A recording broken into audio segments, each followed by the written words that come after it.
Ikiganiro ciyemeje guhuza abarundi bahungiye hanze y'igihugu c'amavukiro hamwe n'abasigaye mu gihugu biciye mu makuru atohojwe neza yerekeye ibisata vyose by'ubuzima bw'igihugu. Ikiganiro Humura Burundi gica ku rubuga rwa RPA kuri www.rpa.bi. Humura Burundi. Tubashimire inshuti bakunzi ba RPA kuma mudahengeshanya kudutega abiri ni kuwa 29 Myandagaro mwaka 2019 ni saa 11 z'umugoroba zuzuye neza muri siteza RPA ikaba ari saha 9 kwisamuza makongo n'umwanya w'amakuru mu Kirundi muri ko mukurikira ikibiriraho kuri Facebook RPA ijwi ry'Abanyagihugu ayo nayo akabizo n'ingingo nkoronkorozi kurikira. Gushika mu mpera za Kigarama uno mwaka nta mpunzi nimwe yo Murundi zoba ikiri ugataka k'igihugu ca Tanzania ivyo biri masezerano yagizwe hagati ya leta ya Petero Nkurunziza ni ya Pombe Magufuli hagataho shiramwe mpuzamakungu cyitaho impunzi HCR risaba ayo maleta uko arabiri kubahiriza amateka n'amategeko agenga impunzi. Urupfu rwa Gidon Shimikiro yari umukuru umugambwe MSD muri zone Kamenge mu gisagara ca Bujumbura co kimwe n'abarundi baguma bagandagurwa ngo ni kimyeso gikomeye cerekana ko atamatora meza azoshoboka muri 2020 mano makuru akurikirana umunyamabanga mukuru umugambwe MSD mu igabane ako hambere turashimikira ugipfungu kiri mu vyanditswe n'abashakashatsi ukahise igihugu c'u Burundi aya n'ayandi ni mukanya isase mu vyuma hari MSD venungeko ufata amasonamana makuru ni engineer Jide Mwemero ugiye kubashikiza makuru ni Mese ntibandetse twese mtuti musange kaze mu idonido ryano makuru.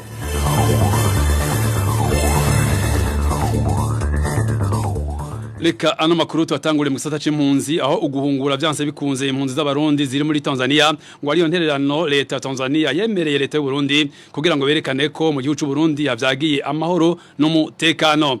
Biri mu masezerano yo mwibanga yasinywe n'abashikiranganje Rugora wa Tanzania na Pascal Barandagiye u Burundi. Muri amasezerano RPA yashoboye kuronka amakopi bakaba basezeranye ko bazoba bahejeje igikorwa cyo guhungura abarundi bari muri Tanzania mu mpera z'ukwezi kwa Kigarama uno mwaka inkuru ya Nadeje irakoze. Ayo masezerano yanditse mu bigabane 8 yanditse ku mpapuro 4 mu rurimi rw'igiswahili ku rupapuro rwose hejuru no hasi handitswe ko nduguretwa mugina siriku bisigura ibanga ryo ku rwego rwo hejuru mu Kirundi. Ikigabane ca kabiri cyo muri ayo masezerano cahariwe ingene umutekano wifashe mu Burundi aho umushikiranganje w'intwaro yo hagati mu gihugu ca Tanzania yagombye ko mugenzi we w'intwaro yo hagati mu gihugu c'u Burundi amuha ivyemeza ko umutekano uhari mu Burundi. Umushikiranganje Barandagiye yaramuhumurije abo bashikiranganje babiri bakaba bemeranije ko kugumiza impunzi mu makambi ari nko kubwira makungu ko atamutekano uraboneka mu Burundi nkuko vyanditswe muri ayo masezerano ku rupapuro rwayo rwa mbere. Kubwo aya masezerano igikorwa cyo gutahukana impunzi kiraba yaba abatari bwemeregwe ubuhungiro yaba n'impunzi zari zamaze kubwemererwa. Ayo masezerano yemejwe n'umushikiranganje Barandagiye na mugenzi we wa Tanzania Rugora ategekanya ko itahukanwa ryoba ryaheze kwigenekerezo rya 31 Kigarama z'umwaka turimwo. Ayo masezerano ategekanya kandi isamburwa ry'amazu yegukira impunzi zimaze gutahuka kugira ntihagire izindi mpunzi zohava ziyajamwo.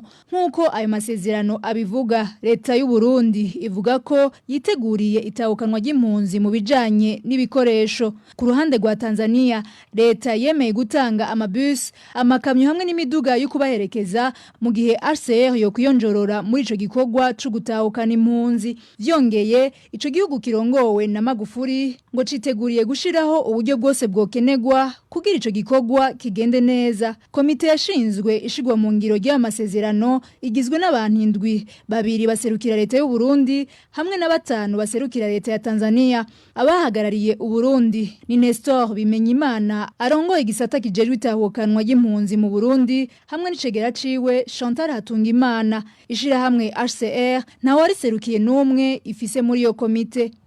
Nadeje irakoze hagataho ishiramwe mpuzamakungu gitaho impunzi kw'isi HCR ntirishigikiye namba ingingo ya leta ya Tanzania yo guhungura ku nguvu impunzi z'abarundi. Mu itangazo ryaryo rivuga ko uko ibintu zifashe mu vy'umutekano mu gihugu c'u Burundi ataraho guhimiriza impunzi gutaha. HCR igasaba Burundi na Tanzania kwibuka kubahiriza amateka n'amategeko agenga impunzi kurikirana Fike Chris Nineretse. Kubwitorokanizo ry'amakuru RFD rigitaha amakuru ajanye n'impunzi kubwishiramwe HCR riva kwishiramu gitaha impunzi HCR bwitangazo rya itorokanizo ry'amakuru y'abafaransa AFP kuri wa kabiri yamenyeshe ko zina mpunzi ikwiye gutaha ari uko ivyishakiye. HCR muri iryo tangazo ivuga ko naho muri rusange umutekano woba waragarutse mu Burundi hataragira aho bohimiriza impunzi ngo zitahe. Ishirahamwe HCR riribusa ibihugu vy'u Burundi na Tanzania kubahiriza amabwirizwa mpuzamakungu agenga impunzi, avuga ko impunzi ikwiye gutaha ari uko ivyishakiye nk'uko bari baravyiyemeje mu masezerano yatewe k'igikumu n'inyabutatu igizwe na HCR, leta ya Tanzania na leta y'u Burundi hari muri ntwarante 2018. Kubw'iryo tangazo nyene HCR yamenyesheje ko harugwa amajana y'abarundi bahunga igihugu. Nyabuna HCR igasaba ibihugu vyo mu karere kugura imbibe zavyo no guhubuhungira abarundi bose bazoba babisavye. Icegeranyo ca HCR kiramenyesha ko kuva mu mwaka wa 2019 utangura kugeza mu mpera z'ukwezi kwa Mukakaro hari hamaze guhunga abarundi bangana 4591. Muri ico kiringo nyene abarundi bangana 183,777 akaba aribo babarizwa mu buhungiro mu gihugu ca Tanzania. Fikekis ninheretse muhari map Burundi uruhagaritswe umutima nuko impunzi z'abarundi ziri mu gihugu ca Tanzania ngo zigiye gutahukanwa ku nguvu. Mu rwandiko muhari warunkiye mukuru w'igihugu ca Tanzania John Pombe Magufuli kuri wa kabiri bamusaba ko iyo ngingo yoba irabangira kuko mu Burundi atamutekano uraboneka.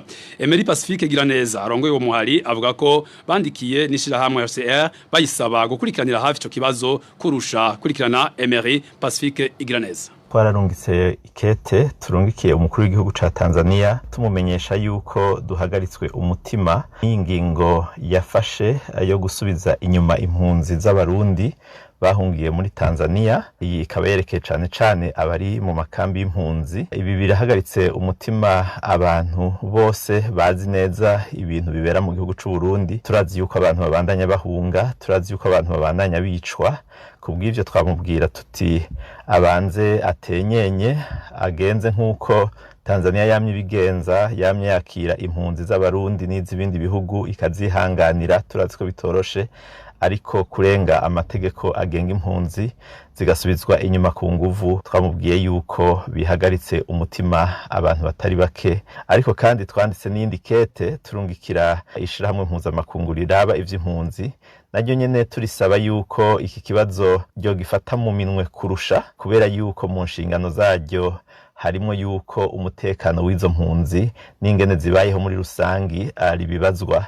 Ko rero hari abantu baza bakabatera ubwoba gushika naho baburiza imiduga bakabatahana badashaka. Ibi bigomba kuraba ingene bihagarara, hakabaho mu vy'ukuri ukumvikana kugaragara kugamije kucungera umutekano w'impunzi n'ubuzima bwazo muri rusangi. Ivyo yari Emery Pacifique Giraneza arongoye muhari map Burundi mukanya ide amakojanye n'umutekano politike na gateka kazi na muntu. Humura Burundi. Mujanye n'umutekano hari umunyagihugu yagandaguwe no mu rwe abantu bane bamusanze ku rugo iwe ku mugwa mukuru w'intara ya Kirundo hari mwijoro ryo ku munsi wa kabiri w'inondwi. Intanda rugo rupfu yoba ari amatati uwo mugabo yarafitaniye n'umukenyezi wiwe, uwo nawe akaba yoba afitaniye imigenderanire myiza idasanzwe kandi n'umwe muri abo bamugandaguye. Inkuru ya Onesime Dushimagize. Uwo munyagihugu yagandaguwe yitwa Munezero Eliezer akaba yaba muri quartier Rufunda ku mugwa mukuru w'intara ya Kirundo. Amakuru atangwa n'abanyagihugu ba muri iyo quartier avuga ko Munezero yari kashwana n'uwo bubakanye mwijoro ryo ku munsi wa kabiri nk'igihe cy'isaha 6. Uwo mugore niko guca hamagara abakunzi biwe baca baza ari bane harimo uwo bita Gasongo n'uwo bita Muninga barengera kuri Munezero barakubita gushika hapfa nk'uko umwe mu banyagihugu bo muri iyo quartier abitwiganira. Kubera harimo imbonerakure imwe isanzwe ikundana n'uwo mugore mbere y'umuhabara wayo, izo mbonerakure zaciye zirengera k'uwo mugabo zirakubita umugabo acarapfa, kandi umugore ngo yagumye asemerera ababwira yuko umugabo wiwe agwaye ikinyarubavu kimwe bita igisyo, ntibavyumva baramukubita acaracikana. Munezero amaze kwicwa n'amahiri y'abo bantu bivugwa ko ari imbonerakure, niho ababanyi baje gutabaza umukuru w'umutumba nawe aca yikora ku bapolisi bariko barakizura baca bafata wa mugwi uvugwa ko ari imbonerakure zakora ibara baja gufungirwa mu gasho k'igipolisi nk'uko umwe mu banyagihugu bayibonye bivuga. Abo banyagihugu batangazwa mugabo nuko babiri muri bane bakubise uwo muntu gushika apfe bamaze mu gasho umwanya urume rumara. Isaha 7-8 gutyo z'ijoro niho babashikana kuri peji. None ikidutangaza nuko uyu munsi nyene izo mbonerakure zakoze iryo bara twumvise yuko zoba zarekuwe nk'imbonerakure bita Gasongo n'imbonerakure bita Muninga boba babarekuye abandi babiri nibo baciye basigarayo kuri n'ukuri n'ibara kumva baca babarekura atanu munsi uhaciye atanamasaha nangahe ahaciye n'ibintu bitangaje cane rwose biteye isoni turasavye amakungu akure hasi ahagurikira ivyo bintu hamwe umuntu asigaye apfumengo apfuye akayabo. Abarongoye komine Kirundo baremeza ayo makuru bakavuga mugabo kabo babiri barekuwe amatohoza yerekanye ko ataruhara bafise mu igandagurwa ry'uwo muntu. Muri politike naho Gido Nshimikiro yaserukira umugambwe wa MSD muri zone Kamenge komine Ntahangwa na mu gisagara ca Bujumbura yabuze irengero ko 14 Myandagaro no mwaka umugambwe MSD munyesha ko yagandaguwe n'abari mu nzego za leta. Munyabanga mukuru umugambwe MSD avuga ko urupfu ko munywanyi wabo co kimwe n'abandi barundi baguma bagandagurwa n'inzego za leta y'u Burundi ari ikimenyetso cerekana ko atamatora meza azoshoboka muri 2020. François Nyamoya hamagarira abarundi bose guhagurukira rimwe guhagurukira ingorane ziri mu gihugu kuko amakungu cyane cyane umuryango w'ibihugu bya Afrika buseruko yananiwe gutora umuti w'ico kibazo kurikirana namushinga manza François Nyamoya na munyabanga mukuru umugambwe MSD.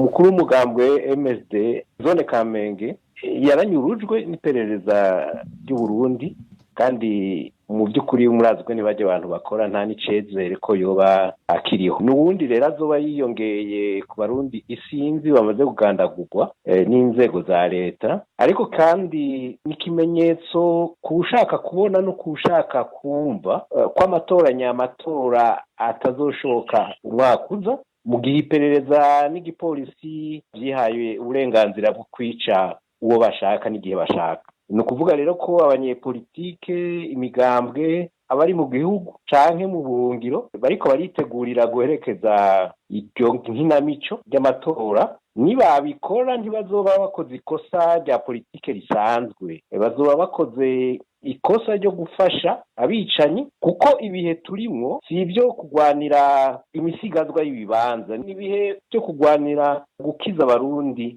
n'Uburundi. Ikindi twashimikiye ko nuko amakungu twese turazi amatora meza uko ategurwa nuko akogwa cyane duhamagarira ishyirahamwe mpuzamakungu ONU n'ubumwe bwa Afrika gufata izo ngingo cyo kimwe n'ibihugu by'akarere bitumvikana na gato ukungene mu nama ya nyuma y'Arusha abatavuga rumwe na leta bashize umukono bose kugwandiko gwerekana uko amatora meza yotegurwa agatunganywa. Ubwo rwandiko kandi rwarashigikiwe n'uwahoze ari umufasha w'umuhuza ariko nta ngingo gushika n'uno munsi zafashwe n'ako karere kugira ibyapfunditswe bije mu ngiro. Amakungu yari yitanze kugira abitavye irya nama ya nyuma bagire ico bashitseko kandi vyarabaye kuko barasinye ubwo rwandiko. Kubona akarere kadashobora gushira mu ngiro ivyo konyene katunganije, kubona amakungu adashobora gushira mu ngiro ingingo yafashe ku Burundi, ivyo byose vyerekana ko ivyo umugambwe MSD wamye uvuga n'ubu kiruvuga ko ubu abarundi bonyene ari bo bazokwikura ko intwara ya Petero Nkurunziza na CNDD nivyo nyene n'ubu tugishimikiyeko kandi abarundi bazobishika ko nta nkeka. Mu gisata cagate kazina muntu naho amakenga ni menshi umuryango w'umunywanyi w'umugambwe SNL muri commune Rusaka mu ntara ya Mwaro yafashwe kuri wa kabiri n'imbonerakure ziri kumwe n'igipolisi. Muri kino gihe hafungiwe mu gasho wa komisariya y'igipolisi mu ntara ya Mwaro ntari ku rutonde rw'abafungwa nk'abandi bakibaza ko ubuzima bwiwe bushobora kuzimangana umwanya wose. Inkuru ya Hervé Niyohire.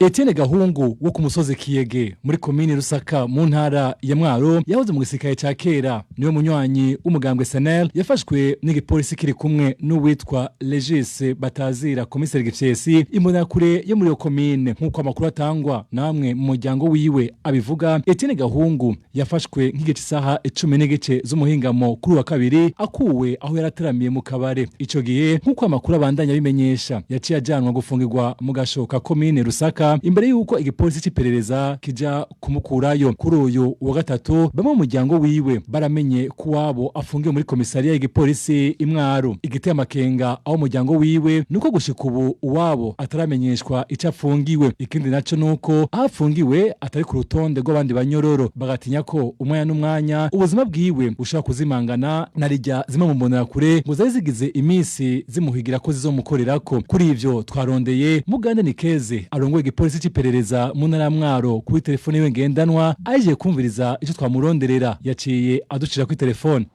Hervé Niuhire yarakoze mu kanya ide amakuru janye n'intwari bereye amagara y'abantu no butunzi. Humura Burundi. Imidogo ni myinshi mu bigisha umwaka wa mbere w'amashuri y'intango muri komine n'intara ya Kirundo. Imvo n'amafaranga ari hagati y'igihumbi n'ibihumbi bitatu agiye gukatwa ugashira kabute bazoronswa mu nyigisho batanguye kuva kuri uyu wa kabiri w'inondwe mu ntumbero yo gutanguza ishure shingiro.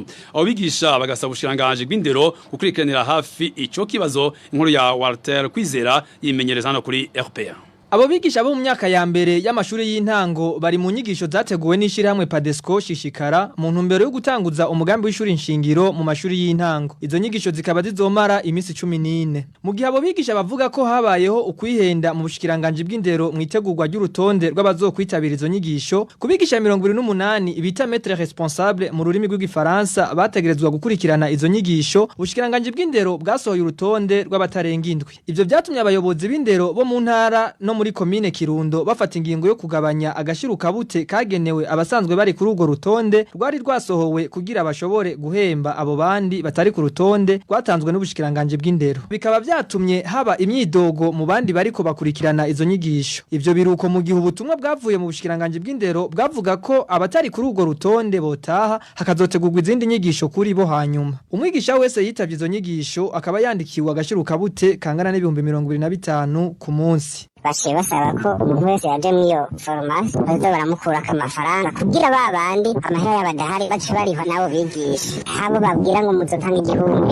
habo babwira ngo muzotanga 2, habo babwira ngo muzotanga 3. Amakinga yakaba ari ngaho. Kandi je bintu mu gukorwa ntibigeze bahamagara abaje mwiyo formation bose ngo babivugane. Abo bigisha rero basaba ko ubushikiranganje bw'indero bwo kurikirana ico kibazo cabo. Icyo rero twasaba nuko mu bushikiranganje babivuze barumvise audio ibuza wa responsable kubonera ubikene cyigwe ko bareka bagataha bakareka gukata amafaranga abigisha kuko abigisha sibo baza guhemba abantu baje muri formation uburyo bwatekanijwe umuntu abari gubamushikiriza ntagire na kimwe bakurako. Uruganda rwa RPA twahamagaye Musafiri Nestor umuyobozi w'indero mu ntara ya Kirundo atumenyesha ko hari umugwi washinzwe kuri uyu wa kane kugira ngo wige ico kibazo. Walter Kwizera haravugwa ubukene bw'udukarata two kwivuriza ko bita kame mu gifaransa kuvuga carte d'assurance maladie mu mavuriro ari muri commune Kinyinya ni mu ntara ya Ruyigi. Kubera iryo kena abagwayi bivuza ku mafaranga y'umurengera kandi basanzwe ugarijwe n'ubukene butagira izina. Inkuru ya Fabrice Nzoyiha nawe nyene yimyereza no kuri RPA. Ubwo bukene bw'ikarata yo kwivuriza ko bita kam bwatanguye kwibonekeza ku mavuriro ari muri komine Kinyinya mu ntara ya Ruyigi kuva mu ntango z'ukwezi kwindwi. Muri kino gihe abagwayi badafise utwo dukarata bivuza ku mafaranga y'umurengera. Nagiye kwimenya uko ngiye kwa muganga baje umugore kize kwivurira nazo bitasikomera ngo cyaraheze. Shasanga tabuze ikindi cyangwa yuko ngo cyaheze hari mu ntango z'ukwezi kwindwi gusa kwa ipfuzo kubera shasanga menshi bacicitira n'umurebero nkari bacambye ati mu Kinyinya kandi bishaka kuboneka bacambye ati mu karere k'ubuvuzi ka Kinyinya ntawe biboneka. Abo banyagihugu bamenyesha ko kubera ubwo bukene bw'ikarata yo kwivuriza ko hatanguye kwibonekeza ingorane kuko bamwe muri bo batanguye guhurumbira imiti ya magendu. Kwanishitsanyisha bene gihugu kuko bituma babandi bagira imiti ya magendu arunga abanywanyi kuko urumva ushobora kuvuza wawe kandi kumutwa kwivuza bice bizimba kumutwa mu bitaro n'ibindi urumva ataretse imiti ya fraude rero babateje kuko bamuce kwashorera byango ushaka kuvuza abayi bacu. Abo banyagihugu basaba leta ko yo baronse utwo dukarata two kwivuriza ko kuko bakoresha amafaranga menshi mu kwivuza kandi bugarijwe n'ubukene. Twarondeye kuri telefone Fulgence Kwizera mustaneri wa komine Kinyinya tumaze kumwidondora akaba yaciye aducira ko telefone. Eka na mu gisata c'ubutunzi havugwa ubukene bw'inoti z'ibihumbi 5 n'iz'ibihumbi 10 bimwe mu bituma bwo bukene bw'izo noti nkuko bivugwa na Faustin Ndikumana umuhinga mijanye n'ubutunzi ngo nuko zikozwe mu mapuro zidakomeye bigatuma zinyaruka gusaza. Faustin Ndikumana avuga ko hari n'abazinyegeza kumvo z'umutekano kubera ko ivyo bakora biba bitari mu muco kurikirana Faustin Ndikumana n'umuhinga yigenga mu bijanye n'ubutunzi. Bwa mbere hoho izi noti biedo bank zifise akamaro kanini ico to kwita fonction zitatu. Bwa mbere zituma ibidandazo bihana ahantu hamwe bita faciliter zishanje no kuba unité de compte no kuvyo mu agaciro igiciro c'ibintu na reserve de valeur gushora kuyabikamo nko parenye kuziganya.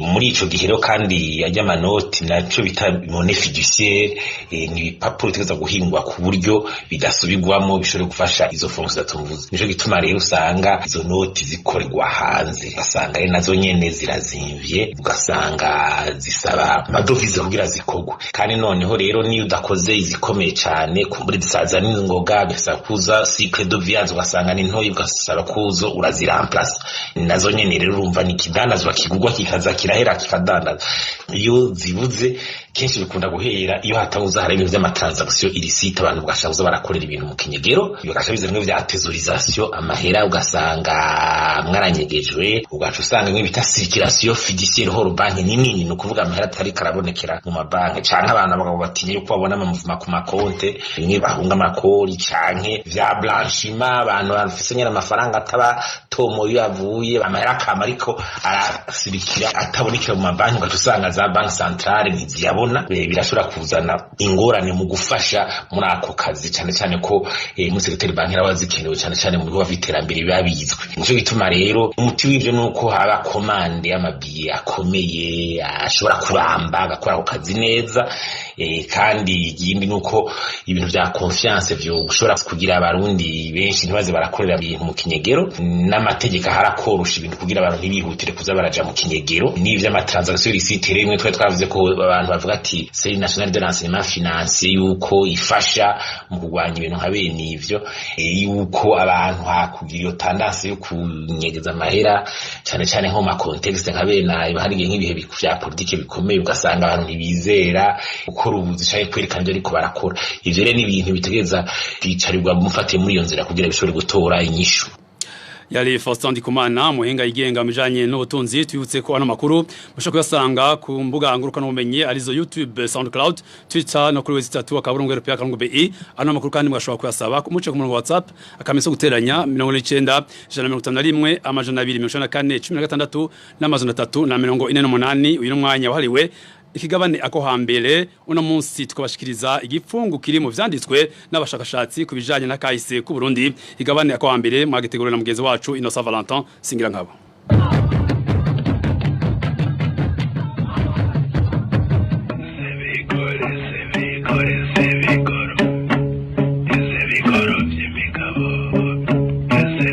Ako hambere ikiganiro ca kahise amayagwa n'imigigo n'imigenzo y'ikirundi. Ako hambere mugishikirwa n'abamenyesha makuru ba RPA iminsi yose ya kane. Chuti bagenzi muriko muratwumviriza ndabaramukije amahoro y'Imana. Itariki nyayo yaho Burundi bwatanguriye kubaho ntizwi neza kubera ko abanonosoye ivy'akahise bavuga ibitandukanye ku Burundi. Ariko igihurizwa ko n'abashakashatsi batari bake banditse ku Burundi nuko isi y'u Burundi n'abantu bayibayeko vyabayeho kuva kera na rindi imbere yuko intwaro za cami zivuka. Ikibonekeza ku kahise ku Burundi nuko aho hambere hahise abarundi batari bazi gusoma no kwandika ivyatumye bahanana amakuru biciye mu kuvuga. Abashakashatsi batari bake bavuga ko akahise k'igihugu cyose kamenyekana neza biciye mu nyandiko, ibisigarira vy'ibisekuruza canke ibisigi bitazimangana bivuga bikongera bikerekana akahise ka kera kavuga ivyabayeho mu myaka ibihumbi n'ibihumbi. Mu kiganiro ako hambere cuno munsi twifashishije abatumire bacu Habimana Ernest, Atanazi Ndayizeye na Nibigira Gervais tuza kugaruka ku binyegezwa n'igifungu vyibonekeza mu bivugwa kuvyerekeye akahise ku Burundi. Kuri micro muri kumwe na Innocent Valentin singira nkabo kaze. naho igihugu cyose cama gifise amateka y'ingene cabayeho, umwe mu barundi bize ibijanye n'akahise Atanaze Ndayizeye atangura tubwira ibice bikuru bikuru bigize akahise. Mu kwiga kahise hari ico bita prehistoire. Iyo prehistoire igizwe na paléolithique, mésolithique na néolithique. Ico ni gihe l'écriture itari bwabe généralisée, itari bwabeho. Hanyuma hariho une phase de transition yitwa proto-histoire. Iyo nayo ni transition entre la période batari bwa généraliser l'écriture n'igihe l'écriture ibaye invente nyene ikaba mode de communication. Hanyuma hagaca haza l'histoire, ni gihe l'histoire nyene yavugwa surtout par écrit. Bien entendu dans les présentes personnes ninkozeye izo resources orales zariho, resources archéologiques zariho kandi zabandanije zikora. Urumva rero birabandanya n'ubundi. Haheze ibinjana bitari bike Uburundi bubayeho, ariko kubera ko abarundi baho hambere batari bazi kwandika, vyahavuye bituma abarutse mu nyuma batamenya ibijanye n'akahise ka kera ku Burundi. Habimana Ernest avuga ko abashakashatsi bifashishije ibisigarira vy'ibikoresho abasokuruza bakoresheje kugira tumenye ingene babayeho. Kubijanye n'amateka n'akahise ku Burundi, ikintu ca mbere twobanza kumenya nuko tuvuze akahise na kahise kaba kararondewe n'abashakashatsi kuvyerekeye akahise k'abantu canke k'igihugu, hanyuma bakavyandika. Mu Burundi rero, Uburundi ni igihugu gifise kahise, kuko Uburundi bwabayemwo abantu mu binjana bitari bike, haheze ibinjana bitari bike. Ariko ikibazo tutaba tuzi neza kahise ka kera ku Burundi nuko abarundi batari bazi gusoma no kwandika. Ibintu bike tuba tuzi kuri kahise kabo ku Burundi imbere yuko abarundi bamenya gusoma no kwandika, ni vyerekeye ubushakashatsi bwakozwe ku bikoresho bakoresha. Dufate akarorero nk'ivyo bacura, nk'ivyo babumba ku bijo vy'inkono, no kubijanye naho baba, no kubijanye n'ivyo bajisha nk'inkoko n'ibirago n'ibindi. Ivyo rero navyo byamenyekanye kubera ubuhinga bujanye n'ubushakashatsi bwa archaeology. Ibindi navyo vy'imbere tubimenya ari uko tubibwiwe ku majambo, babarundi bakaza barabihanahana uko bagoma bakurikirana. Nibigira Gervais yize ivy'akahise avuga ko akahise ku Burundi kavugwa cyane guhera aho ingoma z'acami zatanguriye. Uyu mutumire wacu arongera akavuga ko ivyanditswe n'abashakashatsi ku Burundi bivuga ibitandukanye kubera ko hariho ivyari bizwi n'ibindi bitari bizwi. Nuva yuko hariho nk'ibintu bijanye n'imico cyangwa imigenzo kenshi tubikura mu vyagiye bishikirizwa n'abasokuru aho hambere. Hariho rero yekeye ibyo bakura munsi bagenda baraba ibyo batoye ibisigarira by'abantu cyangwa ibyo bakoresha mu gihugu cy'u Burundi birahari, byagiye bitorwa mu bice bitandukanye. Tuvuga nko mu za Mugera na Nyarunazi, za Rumeza n'ahandi, aho bagenda batora vyerekana yuko hari abantu habayeho abantu babaho mu guhiga hamwe kandi no mu kwamura ivyamwa mu mashamba atandukanye, kubera murazi yuko kera ubundi babwizwe n'amashamba menshi kubera abantu ntiyari bwagwire nk'uyu munsi. Rero ikahise ku Burundi hagera ahantu ukamenga habaye uruhome ntamenya aho gahera naho gahereza. Aho gahera rero kahise ku Burundi cyane cyane twofata yuko kahise katangiye kuvugwa rwose gusumba aho hamaze kuzira ingoma ya cami ku mwami wa mbere Ntare Rushatsi Cambarantama. Yego nawe nyene asanzwe bavuga yuko afise amamuko atazwi neza. Hamwe naco uyu munsi yaba yuko hariho ikibazo cyo kutamenya neza kahise nibyo hariho ibitazwi akwaho n'ibizwi. Hanyuma ikindi naco nuko uyu munsi naho ibitabo biba vyandikwa, ibitabo bihari kenshi usanga byandikwa n'abanyamahanga canke abarundi n'abandi bitandukanye, kandi ibitabo rero naho bihari kenshi usanga bidasomwa. umutumire wacu Habimana Ernest avuga ko abashakashatsi banditse ku Burundi batorohewe na gato kubera ko kera abarundi bahanahana amakuru ku munwa. Ku vyerekeye akahise kimbere ko abarundi bandika bijanye n'ivyo baza barahanahana amakuru ku munwa ari byo twokwita tradition orale mu gifaransa, n'ivyo kugira ngo bimenyekane nuko hariho abantu bamwe baje baravuga bati aba bantu bafise akahise kameze gute katumenye ivyabo. Muri bo hariho nk'umushakashatsi yitwa Yan Vansina, niwe yafashije barazunguruka igihugu cose bagenda bababaza ivyerekeye akahise n'amateka by'u Burundi. Muri ivyo rero ni muri vya bindi muca mwumva bavuga ngo umwami w'u Burundi ngo wa mbere ngo yaje ava mu mugina ngo canke ngo yakorotse ngo ava mu ijuru canke ngo yaje avibuha, ariko ugasanga muri ivyo vyose nta reme rikomeye ritwereka idonido kahise nyako k'umwami yatanguye gutwara yashinze ingoma y'u Burundi. Ubu hariho abantu benshi bavuga bati Uburundi navyo nyene ntituzi Uburundi, none Uburundi ni iki bisigura iki? Hariho na bamwe bavuga bati umwami wabo bwa mbere yuko haba umwami w'u Burundi hariho ubwami buto buto butatanye butwagwa n'abami bato bato canke abatware bakunda kwita hwatere. Nyuma rero yaho haza umwami ngo uwo rero ngo niwe yashize hamwe kuri bwa bwami buto buto, za ntara zito zatwagwa n'abahwatere bacagigira igihugu kimwe arico bita Uburundi. Ni ukuvuga rero Uburundi bwa buvuye mu kurundarunda za ntara zitandukanye zatwagwa n'abatware, ariko umwe wese yigenga. Niko bavuga yuko hoba hatanguye harabonetse iryo zina Uburundi. Abashakashatsi ba mbere bashitse ku isi y'u Burundi banditse ku Burundi bakurikije inyungu z'ibihugu vy'abarungitse. Muri iyo ntumbero nyene yo kumenya akahise ku Burundi ni naho nyuma haca haza abashakashatsi abo bita aba explorateur. Novuga cane nk'abantu bitwa ba Oscar Bomani n'abandi bagotse baraje baratembera mu gihugu cy'u Burundi bararaba ko kw'ibwami babayeho, ko abarundi babayeho, uko bimeze. Niho bamaze kubona yuko hari ibindi bintu bikomeye bategerezwa kubwira cane bene wabo biburaya baca batangura kuza baravyandika. Nuko cane mwabo bantu sabantu bari basobanukiwe cane n'ivy'amateka kuko sivyo bari barize cane, kubona rero bataraba historien bandika ibintu bonyene bibaraje ishinga canke babonamwo inyungu.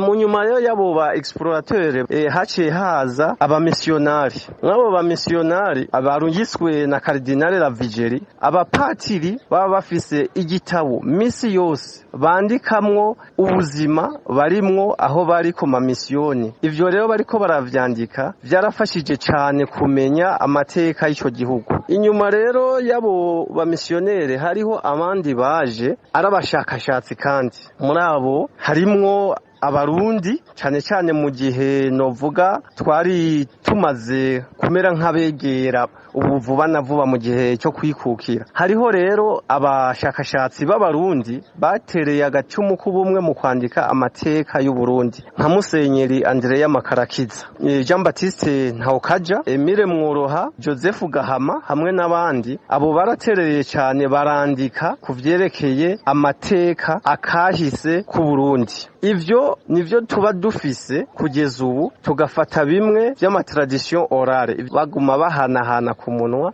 Nibigira Gervais nawe avuga ko ibitabo vyanditse ku Burundi ibitandukanye, kandi ko ubuhinga bwo kwandika aho hambere butari bwatera imbere. Haro kandi cerekeye ibitabo byandikwa biri ubwoko bwinshi, akaba kandi n'ibitabo byandikwa n'abantu bandika ibyo bazi kuri kahise ku Burundi. Ibyo ari batandukanye gose, kubera ibya mbere biteze kuba ari byanditswe n'abahinga banonose inyigisho bateze gusobanura gutora byinshi, bashobora kwigisha gusumba ibindi baravye amategeko ajanye n'akahise nyine kahise kandikwa ingene ibintu byigisha mu mashuri, baravye ibihe. Cyo gituma rero benshi usanga bashaka kuvuga yuko kahise katazwi kameze katanditswe neza. Naho handitswe byinshi ku Burundi, n'ubu haracari igipfungu kubijanye n'akahise k'igihugu cacu. ariko haragera igihe umuntu akabona hajemwo igipfungu kuvyerekeye amateka n'akahise ku Burundi ati none ivyo biterwa n'iki jewe rero nkaba nibaza ubwa mbere nuko ivyo dufise ni bike mu byo bagiye barahanahana les traditions orales ni mu bikoresho basize ari nk'injo ari nk'ivyo bacafye ari nk'ivyo bajisha canke ivyo bakoresha mu gucura ivyo nivyo dufise navyo urumva ko bitaba bikwiye bihagije kugira ngo tumenye nyakuri amateka ajanye n'ubuzima bw'abarundi n'ukuntu igihugu cyari kimeze ico gihe abamisiyonari nabo bamaze kuza barashitse barandika ariko ivyo bandika ibibafitiye akamaro cane mbere rimwe na rimwe babihindagura bivanye n'inyungu zabo bakandika bagiye kubiroranya n'ivyo basanzwe babamwo iwabo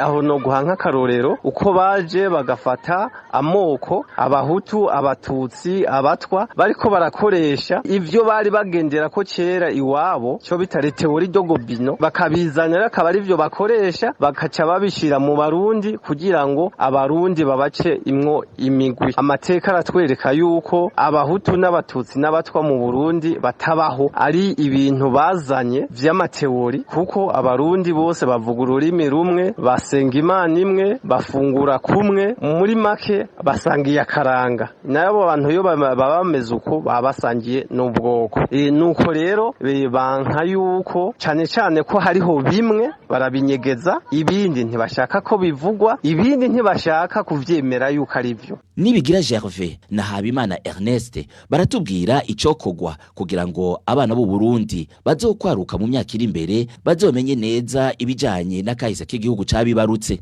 rero gihambe nuko umunsi hobaho abantu baba bashakashatsi baba bigenga baba bahinga muri za kaminuza bashobora kwandika ibitabo byinshi bitandukanye ku gihugu cy'u Burundi kugira ngo uriko ruraruka uyu munsi rumenye iyo Burundi niki bwabayeho gute abantu babayeho gute uravye kera n'umunsi bimeze nibaze ko umunsi rero kahise ku Burundi gakenewe kubandanya kandikwa uravye ibihe tugezemo uyu munsi kugira ngo ubwaruka rw'ejo ruze rumenye igihugu cabo ariko ntihabe ibitabo biza gufuta bishaka gufuta ibyabayeho cyane byerekeye les faits ibintu kiba cabaye mu ifasa bati les faits sont têtus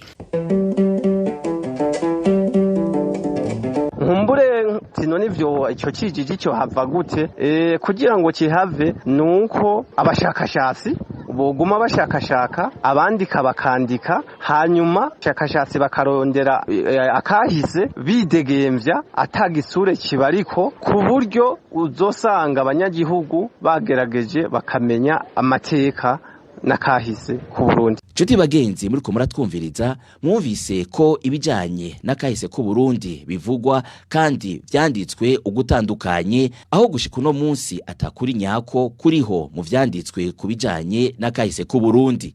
Mwumvise kandi n'icokogwa kugira ico gipfungu kivanweho. Ningaha ikiganiro ako hambere cyo kuri uyu wa 29 Myandagaro umwaka w'2019 kigarukiye. Kuri mikro mwari kumwe na Innocent Valentin singira nkabo naho ubutaha.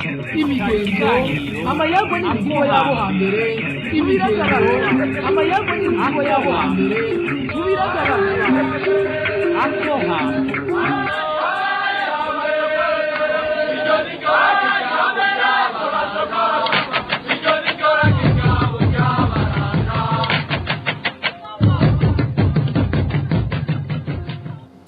Reka dushimire mugezi wacu Innocent Valentin singira nkabo mu kiganiro ako hambere n'abatumire biwe nonge shimire kandi bagezanje bakoze ibishoka byose kugira ngo ano makuru ashobora kuboneka ku mwanya watekanijwe mwanga ivyuma RMS Steven Ungeko wafasha amasanamu y'ano makuru ni engineer ejide mwemero kuri mikro mwe kona Hermes Ndetse ahacu bifurize umugoroba n'icyo giza ho muraburundi ni kiganiro gihuza abarundi bahunze igihugu c'amavukiro n'abasigaye hagati mu gihugu biciye mu kubashikiriza amakuru atosoye